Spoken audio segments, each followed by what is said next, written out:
है भाई, मेरा नाम है गोपाल सिंह और आज की वीडियो में हम बात करेंगे वेट टेक्निक के बारे में।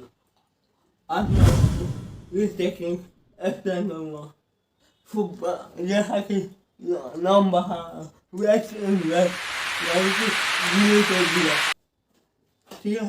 तो इसमें क्या होता है कि मैं वही कलर किया पेपर के ऊपर और वो कलर गिराया, तो मैं उसका फूफड़ा का वेस्ट नहीं करूँगा। डायरेक्ट मैं जल्दी उसके ऊपर दूसरा कलर अप्लाई करूँगा।